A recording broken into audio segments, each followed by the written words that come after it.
आपण तिरंगा हवा सबसे निराशा नवा गवाए देश की सुरक्षा पदे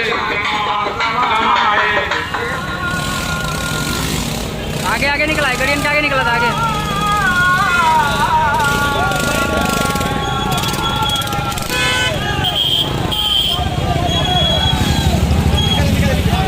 गड़ियन के आगे निकला था गड़ियन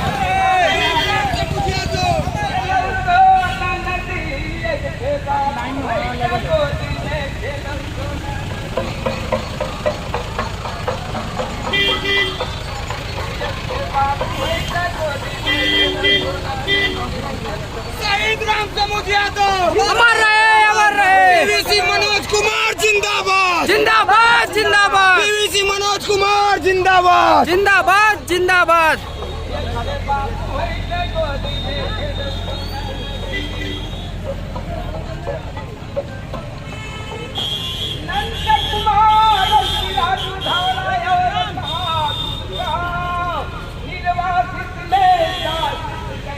पीवीसी मनोज कुमार जिंदाबाद जिंदाबाद जिंदाबाद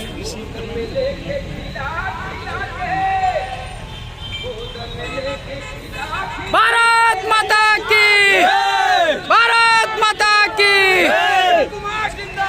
जिंदाबाद जिंदाबाद जिंदाबाद जिंदाबाद अमर रहे अमर रहे अमर रहे अमर रहे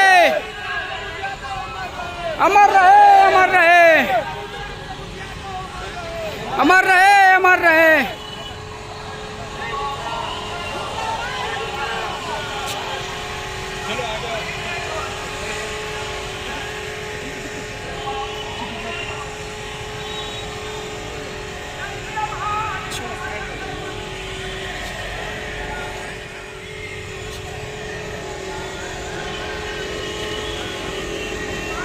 भारत माता की शहीद राम समूह यादव अमर रहे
तालियां एक बार जोरदार हो जाए आप सबकी तरफ से। आइए माहौल को बदलते हैं फिर सकते उस तरफ जहां आप और हम सब खड़े हैं। देखिए हमारे बीच हमारे आज के कार्यक्रम के सम्मानीय मुख्य अतिथि महोदय आ रहे हैं। देश की आज शान परमवीर चक्र विजेता संजय कुमार जी हमारे बीच आ रहे हैं। आपका डिम्पल चीमा जी आज भी इस पूरे देश में कारगिल शहीद विक्रम बत्रा की वाइफ के रूप में जानी जाती है। एक ऐसा परिवार जीते हैं जो सोच के भी आप सिहर जाओगे कि किस तरीके की पराकाष्ठा और किस तरीके की सोच के साथ ये लोग जीते हैं। आज धन्य है ये मिट्टी, धन्य है हम सभी आजमगढ़ के लोग कि हमने राइफलमैन संजय कुमार जी को देखा। धन्यवाद, नमस्कार। सुरक्षा करते हैं, भारत मां की सुरक्षा करते हैं। और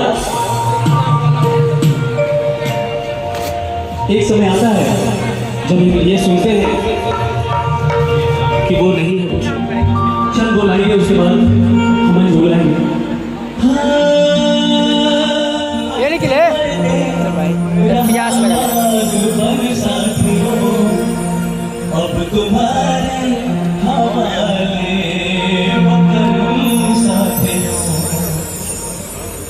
जिंदा रहने के मौसम बहुत है, मगर जान देने की रुत रोज। देश पर वही जिंदाबाद है, जो मर मिटा है देश पर वही जिंदाबाद है। उसके कारण देश मेरा अम्बेडकर आबाद है। रोम में जिसका भी है देश के लिए फिदा, हंसते हंसते जान देगा, आंखें नहीं करता नम। कहो वंदे मातरम, कहो वंदे मातरम। जय हिंद, जय भारत, भारत माता की। मैं अब अपने आग को बुझा देता है और उस पानी से भी कोई अगर मजबूत है वो है इंसान, जो पानी को भी पी लेता है। और इस इंसान से भी कोई मजबूत चीज है वो है मृत्यु, जो इंसान को भी खा जाती है। और उस मृत्यु से भी कोई चीज मजबूत है वो हम है भारत के सैनिक, जो मृत्यु को भी मार देकर के आपके सामने खड़े हैं। तो आप लोगों ने सोचना है कि ये बोलना कि भाई सबका सम्मान करिए, मगर जो प्रथम गोली हम सैनिक आते हैं और बाद में हम लोग गर्दन की पकड़ खाने के लिए यहाँ छोड़ दिए जाते हैं। सब कोई भी पार्टी हो, सब भारत माता की जय बोलते हैं। आजकल तो इतने झंडे हो चुके हैं, मेरे को बड़ी प्रॉब्लम आती है कि तिरंगे को कहीं जगह मिलेगी कि नहीं मिलेगी। अपना अपना एक अलग देश बनाने के चक्कर में भारत देश के बारे में को सोच लिया है। हर पार्टी ये बोलने का ये कर दूंगी, वो कर दूंगी, मगर कोई ये नहीं बोल रहा कि मेरा देश इतने साल में इतना तरक्की कर जाएगा। क्यों? बाप बड़ा भैया, सबसे बड़ा भैया, सबको बस पावर चाहिए। मगर जब गोली खाने की बात आती है, देशभक्ति की बात आती है, तो सब नेता लोग आगे आ जाते हैं। और मैं बोलता हूँ जब भर्ती वाली बात आती है, सब ने अपने बच्चे विदेशों में भेज के रखते हैं। बातें बहुत कड़वी है, मेरी सच्चाई है और आप लोगों ने जानना है। मैं आप आवाम से, जो 140 करोड़ आवाम से ही बोलता हूँ कि अभी भी टाइम है।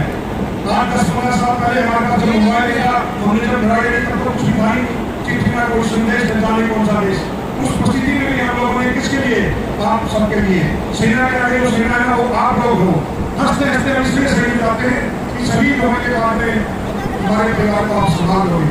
मगर अफसोस होता है जब पार्टी चुने जाता है तो वहाँ का MP, MLA जितने भी नेता लोग हैं सब आ जाते हैं और अपने भाषणबाजी कर देते हैं कि मैं ये कर दूंगा, वो कर दूंगा। मीडिया में आगे उसके बाद उन परिवारों को कोई नहीं पूछता। बड़ी पीड़ा होती है हम लोगों को।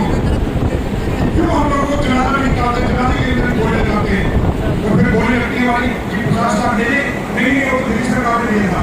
चलो 60 लाख नहीं, उत्तर प्रदेश ने दिया था। महाराष्ट्र सरकार ने 1 करोड़ रुपया कर दिया।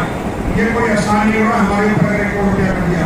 क्या 22 साल के लिए जो सैनिक सही होता है, क्या 7 साल तक 1 करोड़ रुपया नहीं कमा सकता? ये हमारे को हमारा मेहनत कहाँ दिया जाता है, लेकिन वो मुझे घर से दिया जाता है। हमें आज भी जितने महापुरुष थे उसके भी वंचित थे। चाहे शिवाजी महाराज को ले लो, जब उनका तिलक हो रहा था तो हम लोगों ने तिलक नहीं होने दिया था। भीमराव अम्बेडकर जी को ले लीजिए, जब वो पढ़ाई कर रहे थे उनको पढ़ने नहीं दिया था। पूरा देश उनको नमन कर रहा है। तो हमारे हिंदुस्तान के अंदर यही परंपरा है, जब तक समाज मरेगा नहीं तब तक महान नहीं हुआएगा। तो आप लोगों से यही उम्मीद है, जहाँ भी आप सैनिक मिले, विदेशों की बात छोड़ दो, धरती पर जो आदमी आप लोग काम कर रहे हैं उस राष्ट्र को समर्पित है।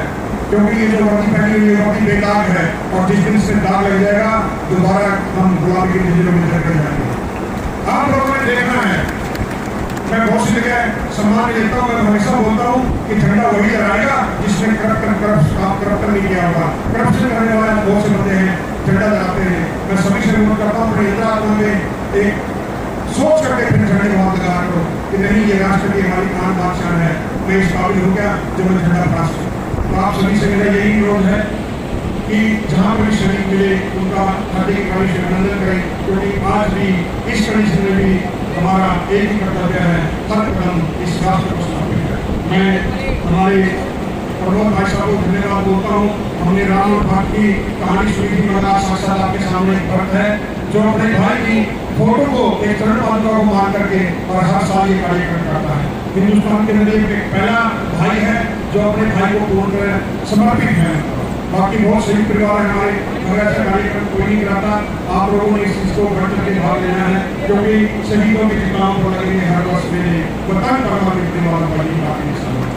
मैं अपनी वाणी को यही इनाम देता हूँ और जाते जाते यही बोलता हूँ कि चाहे हाथ पाँव होना हो, चाहे हाथ पाँव होना हो, बची जिंदगी में हौसले काफी है। और हमें हर से देखने वालों सुन लो, हौसलों में उड़ान नहीं बाकी है, हौसलों में उड़ान नहीं बाकी है। भारत माता